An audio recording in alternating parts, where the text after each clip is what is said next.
I have here a prepared speech. The run-of-the-mill type, all glossy and positive, which is really fundamentally correct. But, I'd like to go back to my predicate of governance. I remember said that I will put a stop to corruption in government. I swore to suppress crime and criminality and allow the business sector, this time on a macro level, to just do their thing and call upon me if there's anything that I can do to help, particularly the ease of doing business and corruption. Those were the fundamentals that I gave you during the last election. Wala ho akong sinabi na graduate ako ng Cambridge o Oxford na matalino ako. Just like what I answered the late Chito Ayala dito sa Davao. And he did not support me at that time, but when I won, pinatawag niya ako, pumunta ako. He supported the late Sapres Bishop. But ako naman, after the election, I said, tapos na eh. He said, Rudy, what do you intend to do? And he said, sir, I will create the environment for business to thrive and to grow. Kayo ang bahala sa pera. I really do not have the wherewithals of how we should proceed. From where do we start and when is the time to relax. Ganun ho ang sinabi ko sa kanya. Ang siya, okay, that's a good deal. So I started with the law and order. It was a bit topsy-turvy at the time, but I was able to talk to the communists and I was able to talk to everybody. At that time, it was really the movement of the Communist Party of the Philippines which gave us a lot of trouble. But I have this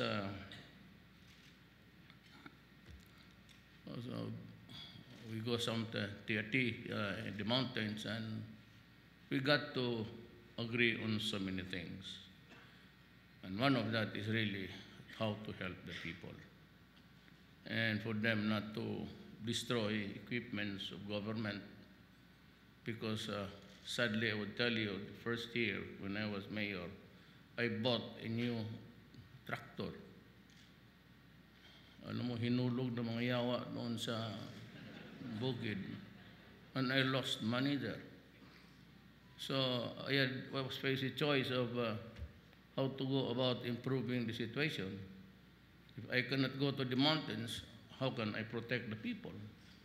And how can those little guys start a business of just 2, 3, 4, 5 hectares of banana? So I really had to go there, talk to everybody. Nurmi Swari is a good friend, and may kunting ano ko on the side of my mother and daughter-in-law ko as my emissaries to the MILF. So we experience a little bit of trouble. Pero hindi ganon ka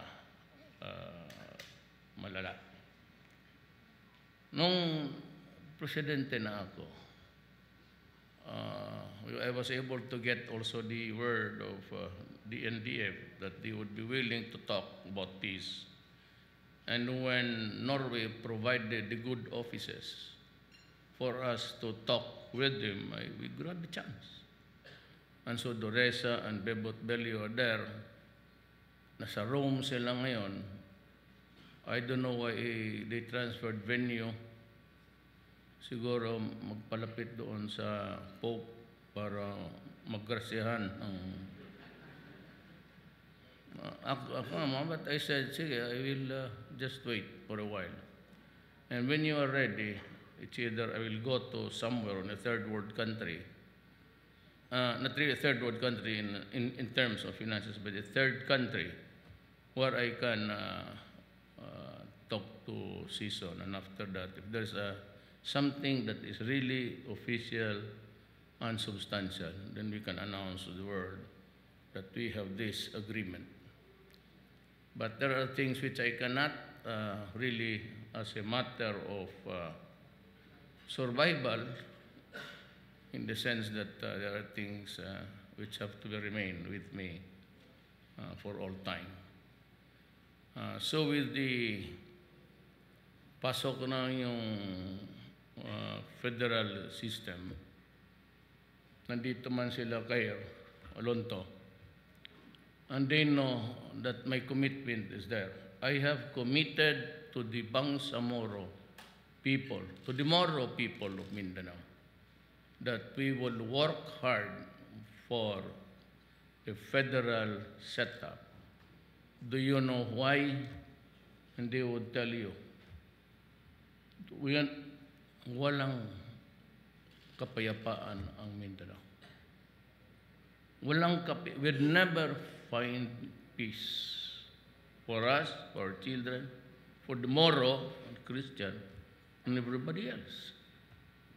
Kailan talaga mag-usap at ibigay natin? It could be something of a hybrid between the French system and the English Parliament. But still, there has to be a sort of a concession. Alam mo kasi nangyari dito sa Mindanao, it's not because of plain banditry. It has degenerated into something like that, but not all. The mainstreams remain to be talking with us. Noor Miswari is here. He said that he called me, that he talked to me day after tomorrow, so that would be bukas siguro. He has his decision. I hope that you have decided where we should begin. Yun ang mga ano natin, yung first talagang the fundamentals.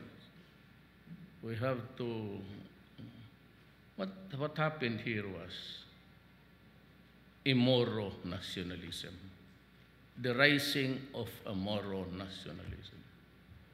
Just like the rising of the Arabs now, ang problema because they allowed it to, again, go to the extremes by their several faux pas. Mistakes dito, mistakes doon. And you know, just like what happened in the Middle East, actually, they were carved out by the Germans, Italians, British, America. Kaya ganon. It used to be tribal, then they made a carved to several countries. So mayroon ditong Shiite, mayroon ditong Sunni, and because I said it was arbitrary in the sense that it was not planned well, or they just carved out with the pen doon, ito iyo. So that what happened. And the greatest tragedy there is that the Middle East was maybe carved out by the imperialists, and it was the imperialists also destroying the Middle East now. Invading the country on the pretext of weapons of mass destruction when there was none, thereby undermining Saddam and eventually killing him. So was with Libya. And were it not for the Chinese and the Russians, matagal nang bumagsak yan si Assad. But nakita kasi nila ang dalawa na this guy is going to eat everybody there, but there's no guarantee of what will happen in the future and what would be left what would be the crumbs of the favor of those ousted? So it created a desperado thing. And that's what you see now.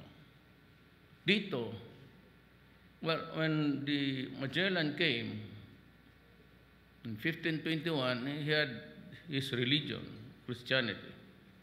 Wala akong ano dyan. Religion is good. It moors us to our values in life. Problem is, itong pinilit talaga nilang ang Mindanao. Because by the time that he was there in Leyte, landing, Islam was thriving here in Mindanao almost by 70 years. I took time to see the archives nung congressman pa ako. And they say it's about 100, what century? I would place it about 70. But still, well ahead than the rest of the religions. So when they tried to supplant Islam with Christianity, that started the bloody fight from the Spaniards to the Americans. And now, because we are perceived to be the successors of these two imperialists who came here to my country and maybe lived of the fat of the land. So yan ang problema. We have to understand that in the proper perspective so that we will know ano ba talaga ang problema dito. Ngayon, it has been reduced to something like there's a country already, there's a functioning government. It would do well for us really to consider federalism. But not the type because of the scattered archipelago. You have to have a president, a strong president. So those who are thinking itong mga taga-Maynila about martial law, lengthening your stay, it's bullshit. You know, if you'll ask me, frankly, are you exceedingly happy or am I exceedingly happy, pleased, or being the President of the Philippines? I will answer you this one thing. I do not need the position at this time of my life. Hindi ko na kailangan ito. Kaya martial law. Mas bright ako sa kanila. You know, this martial law thing was really, the martial law provisions really to defend the country. Sinira sa Core Constitution because of the hangover nila sa martial law. Here is a martial law provision which is that the President can declare martial law in case of invasion, insurrection, blah, blah, blah. But after 60 days, I have to go to Congress. See? To ask for an extension if I cannot complete or whatever is there to finish. And there is also a provision, another paragraph, which it's a very continuous thing, which says that any citizen of this republic can bring a case to the Supreme Court to question into the factual basis of the martial law. Ang problema nito, if si Art Milan would go to the Supreme Court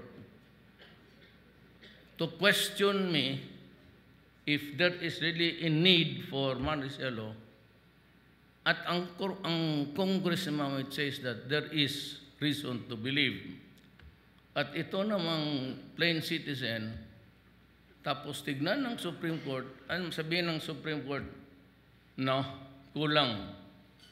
It's not sufficient to declare the martial law. So here is Congress and here is the Supreme Court, drawn into a stalemate just to have the safety nets of an abusive despot, a dictator. Saan ka pupunta ngayon dyan?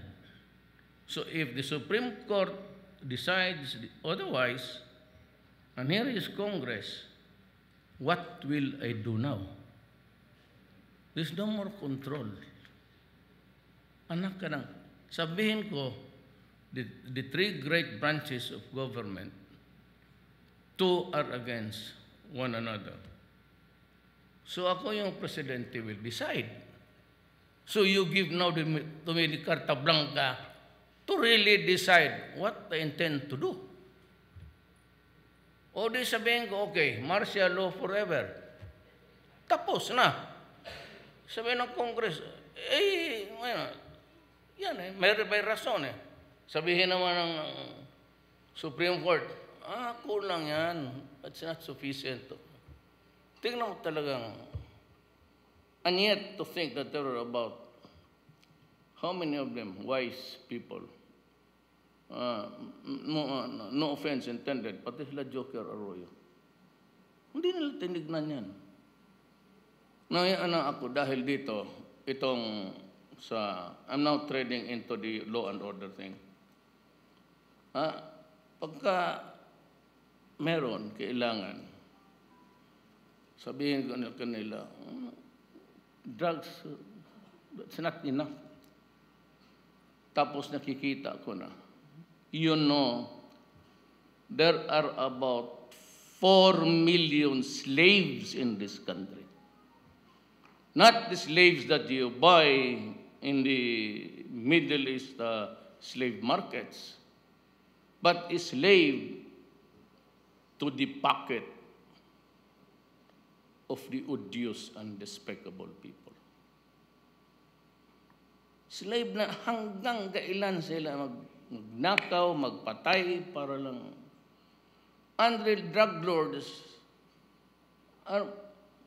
they have a chateau in whatever, mayroon sila sa Switzerland.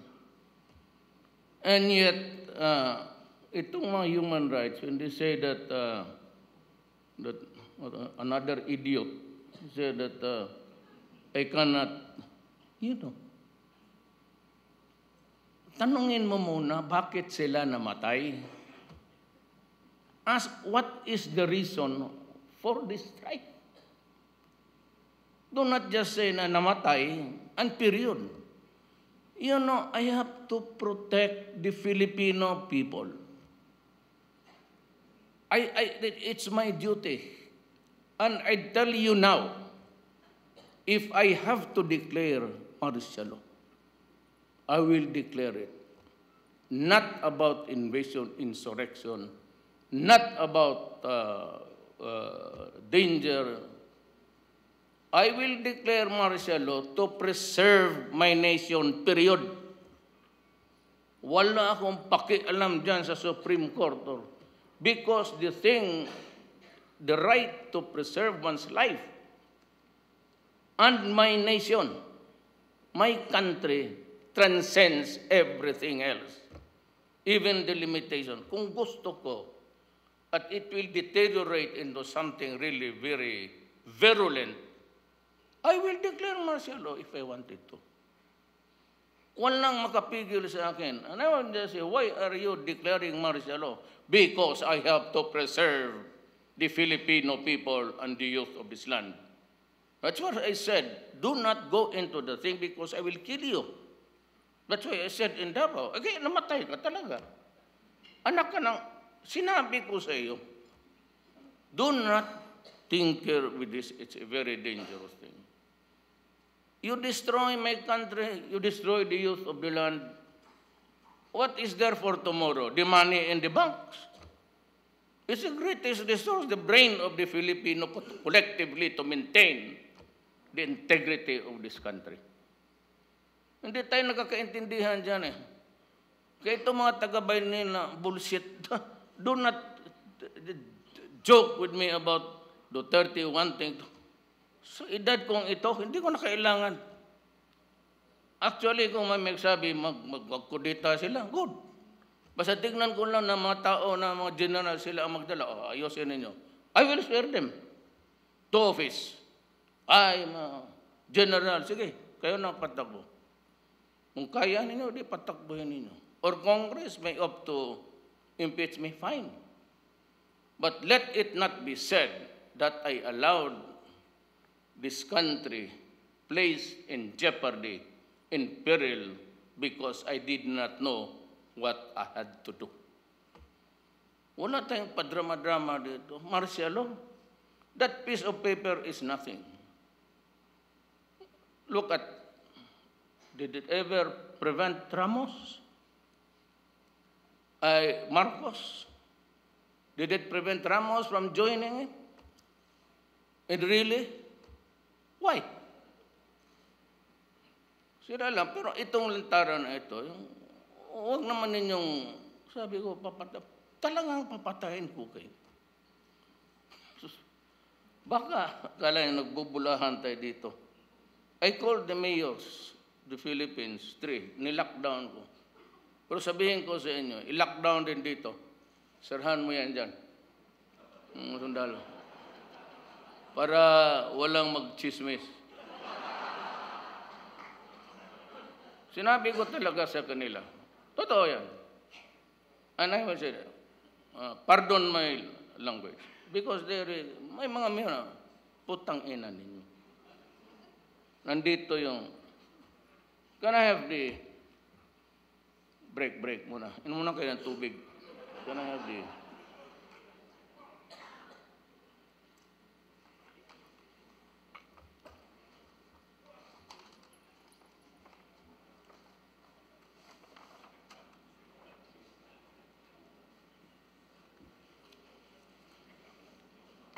This is the drug industry of the Philippines. Dito, police, barangay captain, mayors, a few governors. Ito na. Lahat ito listahan.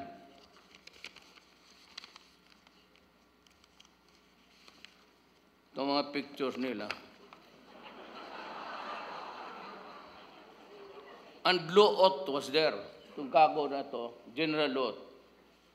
Nabi ko, ang masakit sa akin, lahat na tao tayo, I was thinking that you'd protect the people. Here is a guy, military man to. Kasi PC noon eh. Look, mayroon pa isang dito. Itong mayawa na ito. Yung may cross, wala na yan.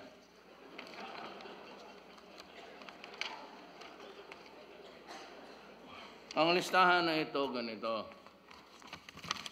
Puro listahan niya. Hindi nga kung alam, may isang barangay captain. Ang anis ako kasi yung binubula ako ng putang ina niya na, oh, meron, yung pala siya rin. Gusto mo pala, sige. Patay. Sinabi ko talaga. And I'd be calling the governors next week. Sabihin ko talaga sa kanila. You tell your barangay captains, may supervisory powers kayo. Anyong cities under you. Hindi pa chartered cities. You tell the mayors. Reiterate to them. But I would like to tell you, hindi ko kaya lecturean lahat ng Kung kagig mo kumpiyansa sa akin, putangin, papatayin talaga kita. Believe me. Hanapan kita niya. Ambos, lasunin kita. Totoo. Dito wala ako. Hindi ako atras dito. If it causes my downfall, so be it. If I'm ousted, glad to go out. Kodita, fine. Let's have a change of picture. Pero hindi ako atras dito. Tatapusin ko to the very last day. It takes me 6 years. 6 years will be it. wag mo akong, I said, ano lang ako, ganito. I might be really a small-time boy. No credentials, impressive ones, no nothing. But what I have is just a basic sense of my love for my country and for my children. You get to realize how important your country is kung may mga anak ka na. Kung yung tayong binata pa no, it was a wildlife.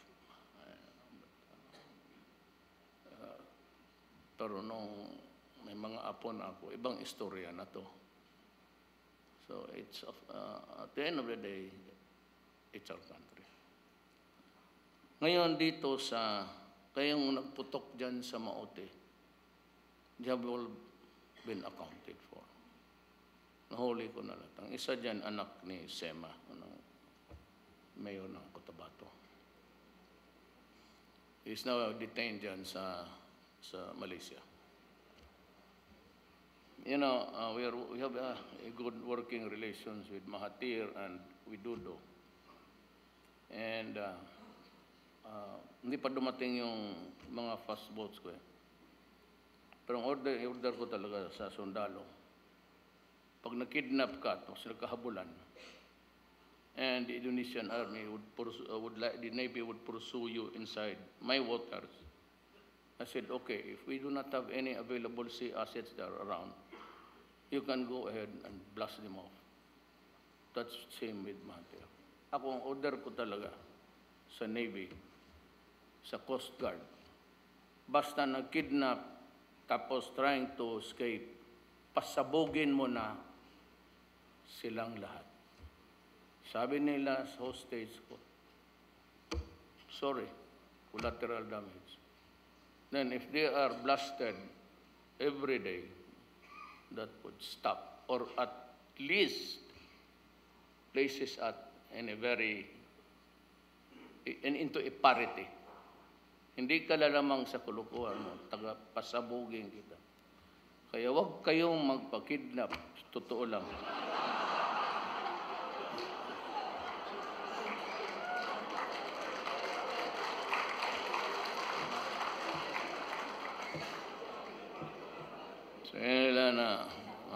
Si Duterte talagang gago yan, masama yan, palaawa yan noon.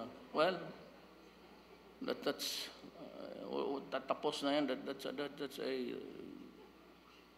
something which is a non-issue anymore. Wala na. Kung gago man ako, no, itong pagkagago ko, gamitin ko na rin sa mga gago.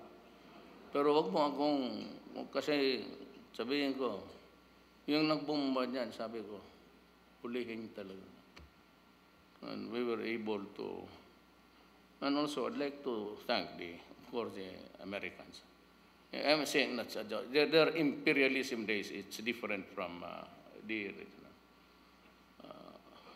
Huwag ka yun magkumpiyansa ngayon. When you go out of, aside from my camera, yung sa syudad natin, may ibang camera pa. So, yung mukha mo nakikita talaga. You know one thing with this drone, anak ka na. Sa gabi, hindi mo makita eh. Andiyan lang pala sa tutok ng Marco Polo. They can take pictures. So we had the faces. So it was very easy for us to catch them. Yung iba, well, I'm sorry, may mga muro tayong kapatid din. Ito pinatay ko. It's not easy to just bomb a place and say, at least safe in the sense that we can prevent it if on time, because we were able to, almost all kinds of tao dito na puna na ng picture. But sometimes it cannot be prevented. But dito tayo sa, balik ako, may nakalimutan ako. Dito sa graft and corruption. Alam mo, kayo lang ang makahinto niyan. Hindi ako. Kayo lang talaga. The Filipino guy must be assertive. Do not be afraid of government employees, even the military and the police, if you are right. That is what I guarantee you now. Kung gusto mo talaga magtulong sa bayan mo, you have this 6 years window. But I really do not know if I will last that long, but meron kayong window to stop everything. All you have to be is just assert. Demand the service. Huwag kayong magbigay, you create a scene, at saka magkagulo yan, I will eventually take notice of it. Kasi magkaroon niyang may away, skandalo dyan sa Register of Deeds, dyan sa, yan, palaging walang papel. Ako, basta ganon, zero tolerance ako.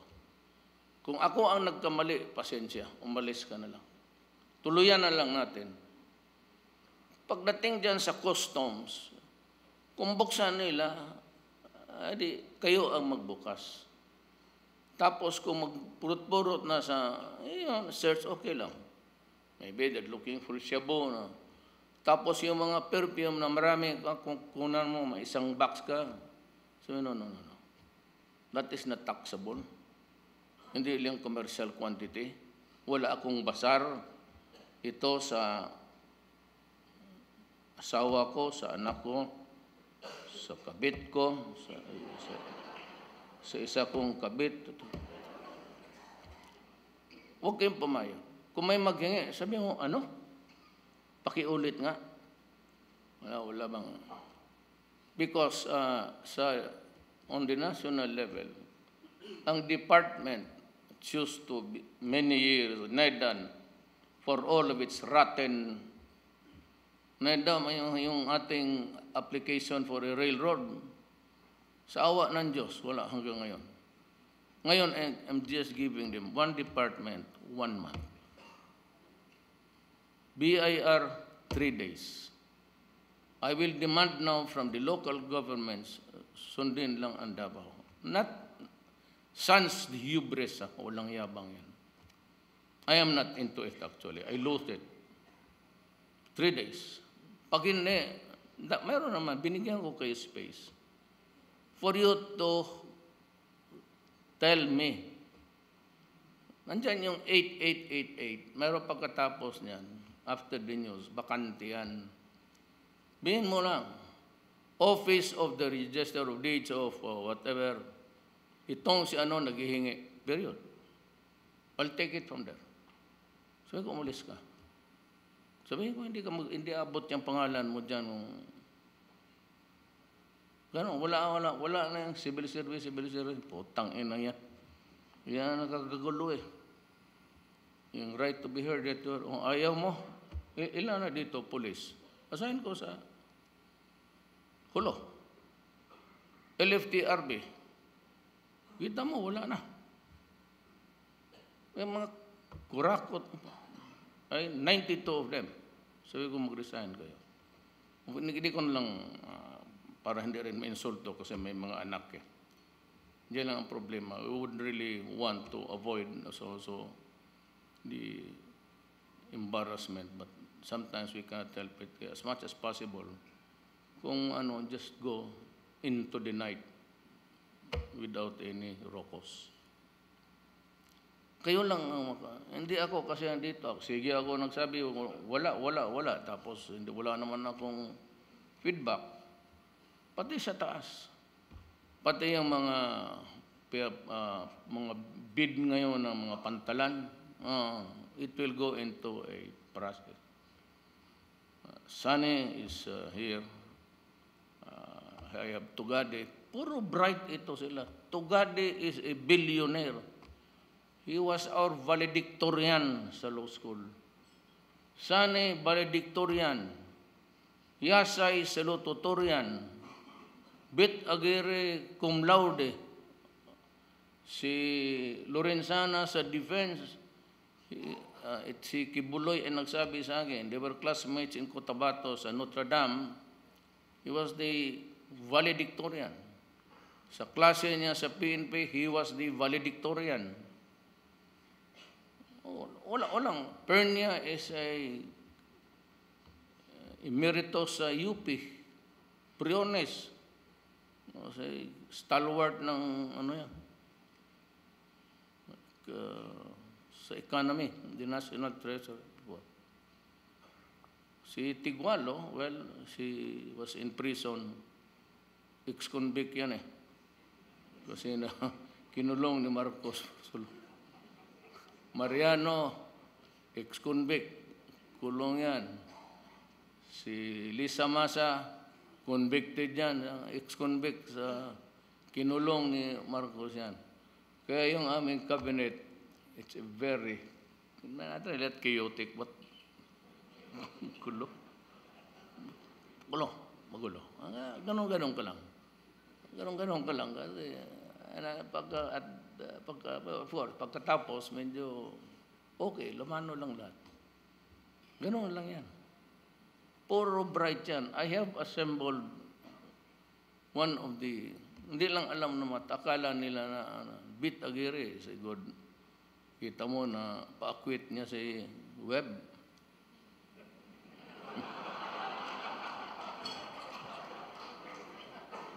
Nung yan, classmate ko rin yan. May dalawa pa akong classmate para wala kayong duda. Bambit Mendoza sa Supreme Court.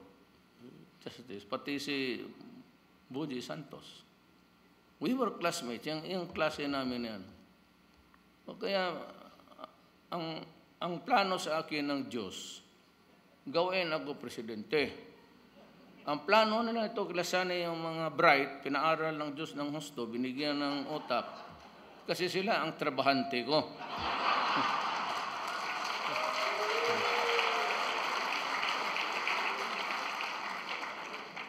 Paano ito? Si Duterte, wala mo na itong alam nung ako, sige mo lang ito, bilyar. Well, kayo ang nagkamali, hindi ako. Po, yan ang economy, it will come. Huwag mo lang just show good faith. Then, the most important really is the leader must avoid the slightest taint of corruption. Ako sa awa ang Diyos naman, 23 years ninyo akong na mayor. Not in my system, actually. I got it from my father. He was governor of this place many years ago. But it's hard to, when you, paano ako na, I was a fiscal, and at the same time, wala pa yung ombudsman, Tanod Bayan pa yan. I was a special prosecutor for the Tanod Bayan.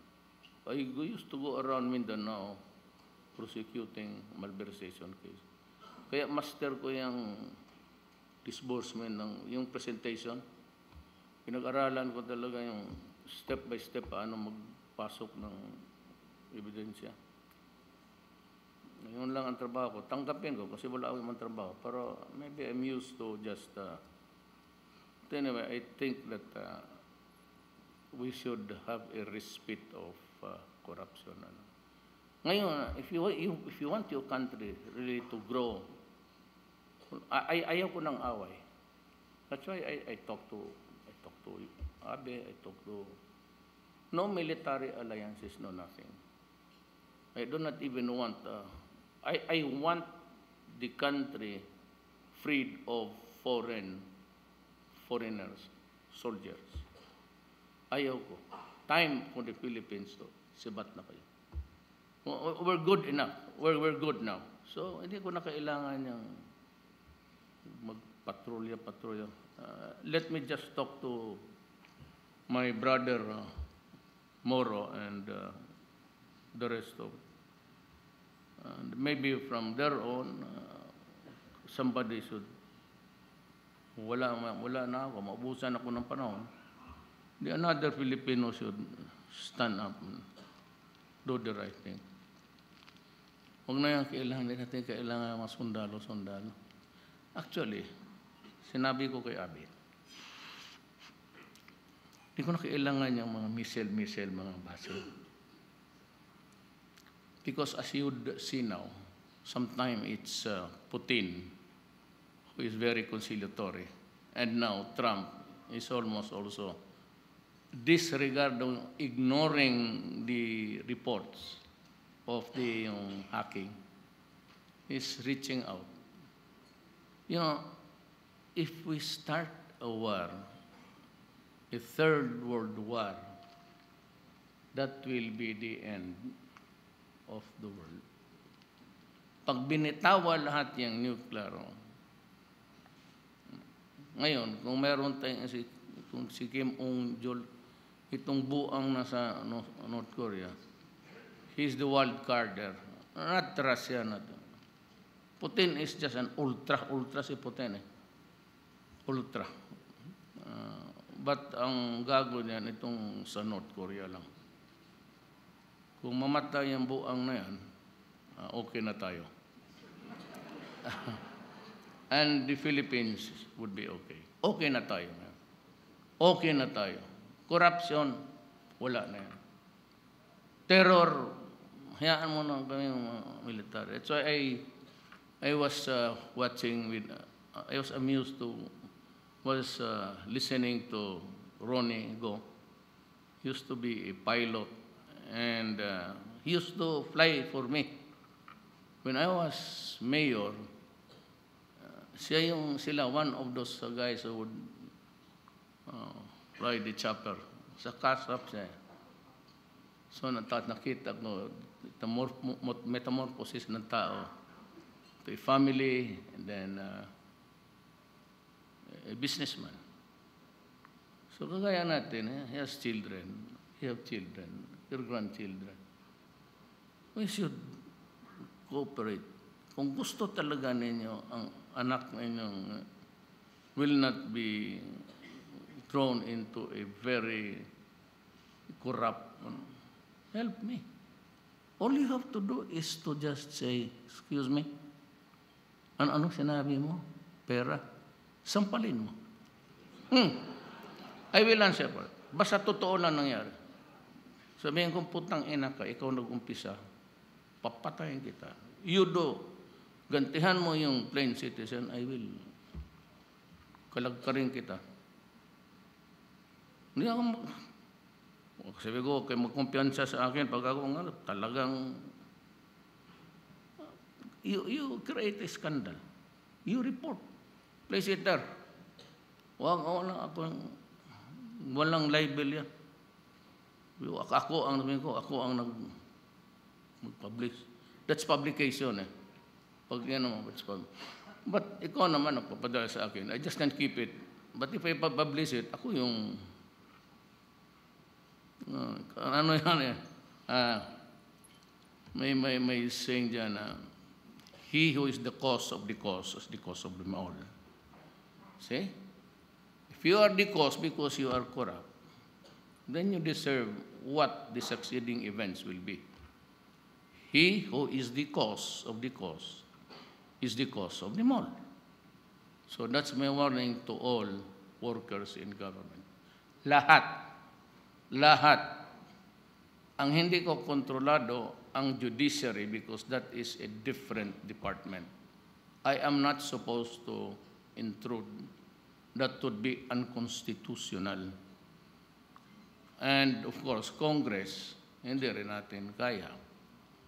Makaya natin, pagdating ng panahon madali, wala na yung 60 days.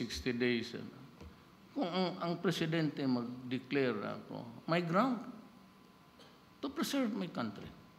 That's the highest. To preserve the integrity of my country, that there will be more Filipinos, more attuned to the civilized practices of the world, and at least happy. Yung iba, pagbaya mo, the dirty job, hindi man ninyo kaya rin. Pag sabi na, wag mong gawin yan, putang ina mo, papatayin talaga kita at pinatay kita. Ay, sunod. No, sabihin nyo, I'll end this by saying, you want walang patayan, no deaths?